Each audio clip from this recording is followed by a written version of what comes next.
दोस्तों नमस्कार, जय हिंद, जय भारत। दोस्तों एक बार फिर आप लोगों के बीच में कुछ नई जानकारी के साथ में आप लोगों के बीच में आए हैं। दोस्तों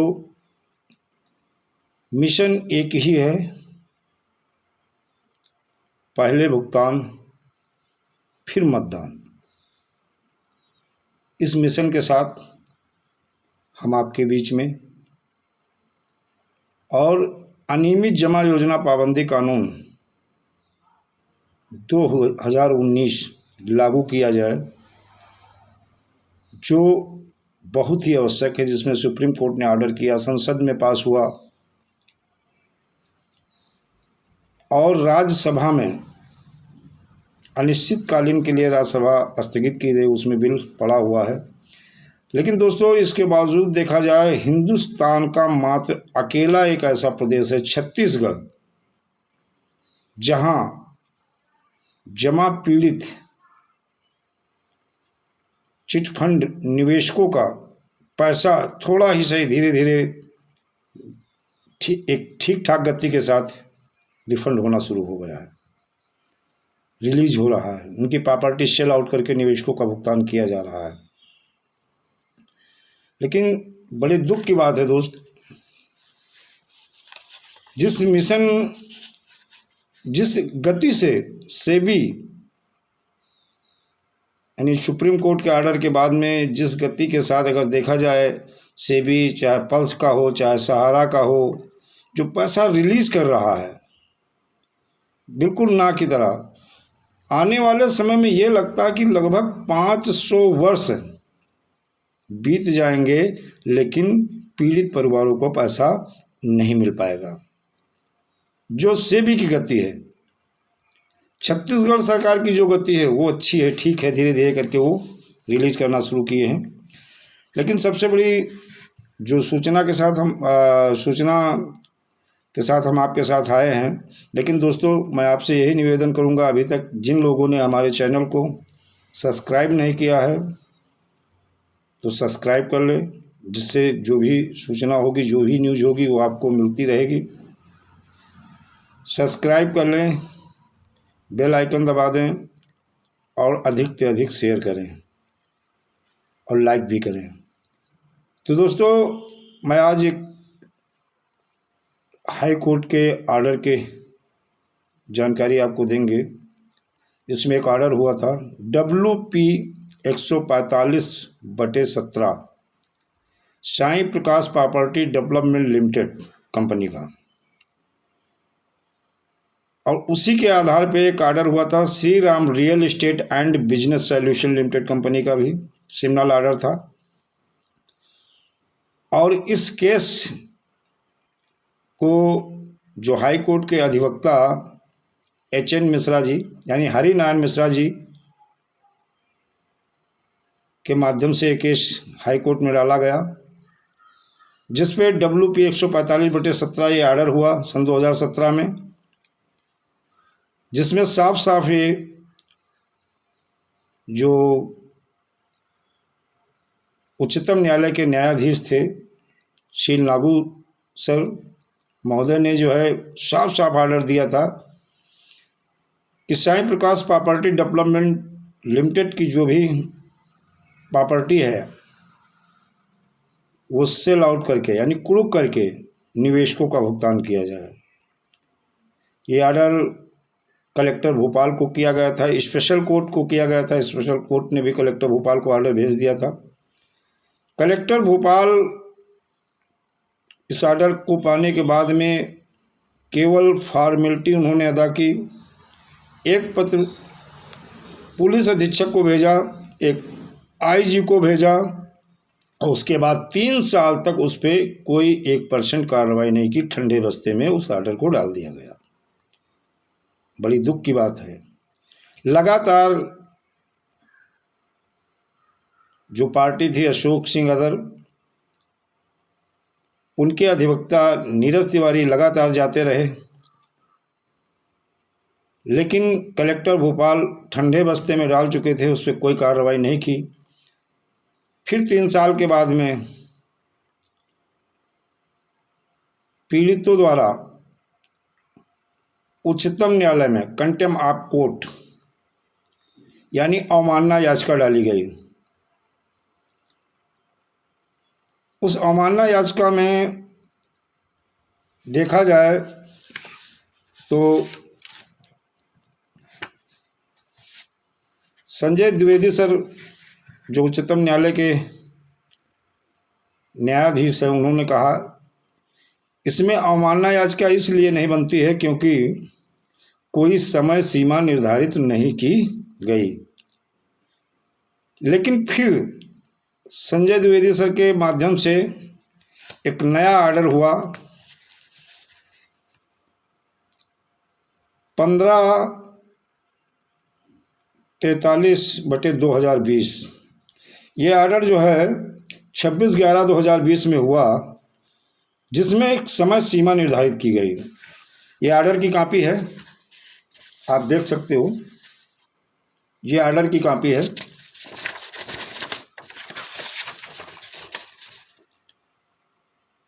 जिसमें साफ साफ एक समय सीमा निर्धारित कर दी गई कि जिस दिन से आप इस ऑर्डर को रिसीव करोगे 30 वर्किंग डे में आपको कार्रवाई करनी होगी। इस ऑर्डर को लेकर के जब कलेक्टर भोपाल को दिया गया, उन्होंने पहले लेने से इनकार कर दिया और कहा ऐसे डाल दो, बल्कि रिसीव नहीं करेंगे। उन्होंने लेने से जब इनकार किया, रिसीव नहीं किया, फिर रजिस्ट्री की गई। रजिस्ट्री कलेक्टर भोपाल को भी गई और देखा जाए ये रजिस्ट्री मुख्य सचिव भोपाल मध्य प्रदेश शासन को भी गई है। ये उसका कागज है। फिर उसके बाद में साथ में एक माननीय मुख्यमंत्री महोदय को भी भोपाल के रजिस्ट्री भेजी गई। फिर एक उसी के साथ में रजिस्ट्री जो है एक गृह मंत्री महोदय को भी भेजी गई है और कलेक्टर भोपाल को भी भेजी गई। रजिस्ट्री द्वारा जब उन्हें प्राप्त हुआ तो उन्होंने केवल फॉर्मेलिटी अदा की। कलेक्टर रीवा को उन्होंने एक पत्र भेजा कि इनकी प्रॉपर्टी को फ्रीज किया जाए, कुर्की की जाए। वो कलेक्टर रीवा को इन्होंने एक पत्र फॉर्मेलिटी के लिए, यानी न्यायालय अपर कलेक्टर मुख्यालय टू भोपाल मध्य प्रदेश, ये वो कॉपी है जो इन्होंने भेजी है। 3 पत्र भेजे थे जिस पे आज तक 1% कार्रवाई नहीं हुई। ये कहते हैं हमने भेजा है, लेकिन सच्चाई क्या है भगवान जाने। रीवा के संपर्क किया गया, देखिए 3 लोगों को भेजा इन्होंने। एक कलेक्टर महोदय रीवा को भेजा है, पुलिस अधीक्षक रीवा को भेजा है और पुलिस महानिरीक्षक रीवा को, ये देख लीजिएगा, ये भेजा गया है। रीवा जाने के बाद पता चला कि यहाँ पे ऐसा कोई पत्र आया ही नहीं है। रीवा कलेक्टर ने कहा ऐसा कोई पत्र नहीं। यानी देखा जाए जो भोपाल में अधिवक्ता हैं अनुज गुप्ता जी, उन्होंने रिमाइंडर भिजवाया, कोई जवाब नहीं आया।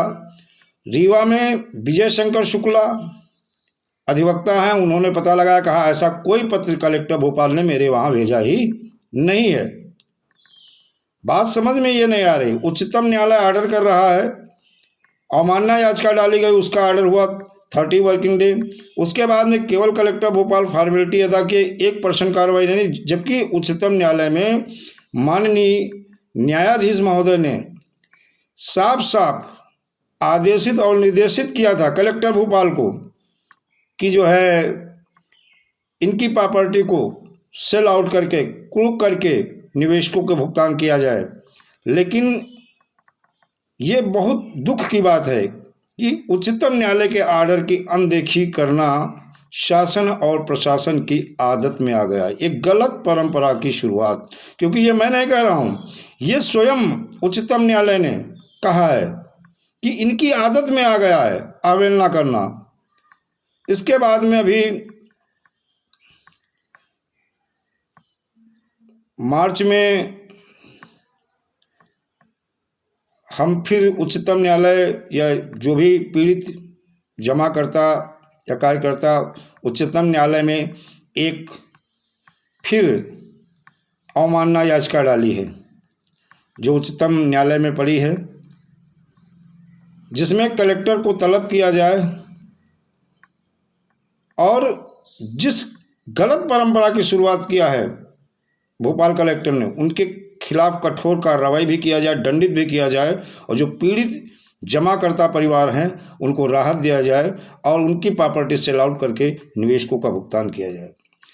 सर, एक और बहुत बड़ी बात है कि इस मामले को लेकर जो पीड़ित परिवार हैं, पीड़ित जमाकर्ता, निवेशक, कार्यकर्ता हैं, वो सेबी भी गए।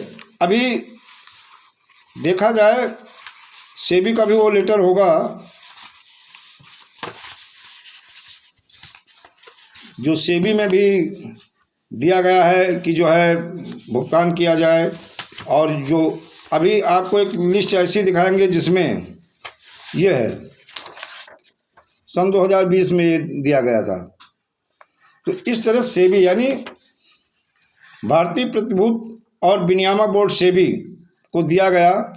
और एक सबसे बड़ी बात है कि सेबी ने साई प्रकाश प्रॉपर्टी डेवलपमेंट लिमिटेड कंपनी की 111 करोड़ 56 लाख प्लस जो रकम है वो रिकवरी की है, और कोई भी अभी प्रॉपर्टी इनकी बेची नहीं गई है। ये हम नहीं कह रहे हैं, आईटीआई के तहत ये जानकारी ली गई है। जो उन्होंने दर्शाया है कि अभी तक सेबी के पास जो साई प्रकाश प्रॉपर्टी डेवलपमेंट लिमिटेड का जो रकम आई है, जो रिकवरी की गई है, वो 111 करोड़ 56 लाख प्लस है। तो इस तरह से पैसा, ये समझ नहीं आ रहा, इतनी बहुत सारी कंपनियों की जानकारी ली गई है, पैसा सेबी के पास आ गया, इस पैसे को वो रखे क्यों हैं, ये पैसा निवेशकों को क्यों नहीं भुगतान किया जा रहा है। इसीलिए दोस्तों, हम लोगों ने एक तय किया है सारे पीड़ित जमाकर्ता कि मई में हर जिले में जाकर के कलेक्टर से भी मिला जाएगा, निवेश पीड़ित परिवारों से मिला जाएगा, और 2 अक्टूबर जिस दिन राष्ट्रपिता महात्मा गांधी की जयंती है, 2 अक्टूबर को संसद का घेराव करेंगे, संसद सत्याग्रह की शुरुआत करेंगे। जो राष्ट्रीय संयोजक हैं मदन लाल सर, जो कम से कम बहुत सारी कंपनियों की लड़ाई लड़ रहे हैं, पीड़ित परिवार के साथ में हैं, कई लाख लोग, और एक ही मिशन, एक ही उद्देश्य कि पहले भुगतान फिर मतदान, भुगतान पहले करो फिर मतदान। आश्वासन से अब काम चलेगा नहीं। और दोस्तों, पैसा आसानी से मिलने वाला नहीं। उसका एक कारण है कि जो भी ये महाठग हैं, ये महाठग कोई और नहीं है, ये महाठग राजनीतिक नेताओं की साहिबी पाए हुए हैं कहीं ना कहीं इन्हीं के माध्यम से। देखिए, मैं बार बार कहता हूं कि करोड़ों अरबों की ठगी ऐसे नहीं की जाती है। अगर इन राजनीतिक नेताओं का संरक्षण ना हो तो संभव नहीं है। और सबसे बड़ी बात, आज सबसे बड़ी दिक्कतें हैं उन कार्यकर्ता जो इस कंपनी में बेरोजगार लोग थे, और जो इन कंपनियों में, महाठगों की कंपनी में कार्य किए हैं, वो मंदिर के उस घंटे की तरह हैं कि जो पा रहा वही बजा रहा है। उनकी परिस्थिति बहुत बुरी है। कुछ लोगों ने अपना घर द्वार छोड़ दिया है। बहुत सारी हमारी माताएं बहनें हैं जिनकी शादी हो गई थी, उनके पतियों ने उन्हें छोड़ दिया है। आज बहुत बुरी दशा है उनकी, बहुत दयनीय स्थिति है। ना तो हमारी सरकार देख रही, ना सरकार सुन रही। सरकार तो वैसे भी लग रहा है कि आंखों से उसे दिख नहीं रहा है, कानों से बहरी हो गई और मुंह से जो गूंगी हो गई, बोल नहीं रही है। चिट फंड के मामले में नहीं बोल रही है। क्यों बोले भाई? थे कौन? मैंने कई बार दिखाया है। साई प्रकाश प्रॉपर्टी डेवलपमेंट लिमिटेड में जो पुरस्कार या एक शील्ड दे रहे हैं, किसको? महाठग पुष्पेंद्र सिंह बघेल को। कौन थे? सलमान खुर्शीद कानून मंत्री थे उस समय, दिग्विजय सिंह, भाजपा में भी एक दो प्रवक्ता और नेता थे। इनका जब खबर भारती न्यूज चैनल हुआ आया तब बहुत सारे, अगर छत्तीसगढ़ में ले लिया जाए, डॉक्टर रमन जो पूर्व मुख्यमंत्री के बेटे अभिषेक सिंह, जिनके ऊपर 927 केस पंजीकृत हो गए हैं। और सर ये बहुत बड़ा धोखा, मतलब निवेशकों के साथ धोखा हुआ और उन बेरोजगार लोगों के साथ बहुत बड़ा धोखा किया है इन सरकारों ने, चाहे वो सेंटर की गवर्नमेंट रही हो और चाहे स्टेट की। ये मैं नहीं कह रहा हूं, इसका प्रूफ है। कलेक्टर के आदेश पर चिटफंड कंपनियों ने बेरोजगार की भर्ती कर उन्हें बना दिया एजेंट। भर्ती की गई थी, स्टॉल लगे थे, रोजगार मेला लगा था, वहां पे इन्हें भर्ती किया गया। यानी वर्ष 2010 से 19 के बीच छत्तीसगढ़ में देश के अलग अलग प्रांतों से करीब 180 चिटफंड कंपनी खोली गई। प्रदेश के अमूमन सभी जिलों मुख्यालयों में इन कंपनियों के कार्यालय थे। कार्यालय में अधिकारी और कर्मचारी की नियुक्ति की जाती थी और रोजगार मेला लगता था। जो बच्चे BA MA करके, जो बच्चियां जो है अपने भविष्य के लिए जिन्होंने पढ़ाई किया था, डिग्री ली थी, उनको नौकरी के लिए इनमें भर्ती किया गया और एजेंट बना दिया गया। ये पेपरों में भी निकल चुका है। कंपनी ने पूर्व सरकारों के मंत्री और अधिकारी अपने प्रभाव में लेकर जमकर फर्जीवाड़ा किया है।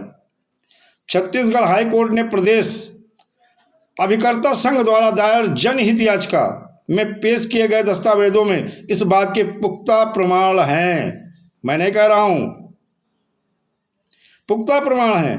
दस्तावेज के मुताबिक कलेक्टर के आदेश पर आयोजित रोजगार मेले में रोजगारों का झांसा दे करके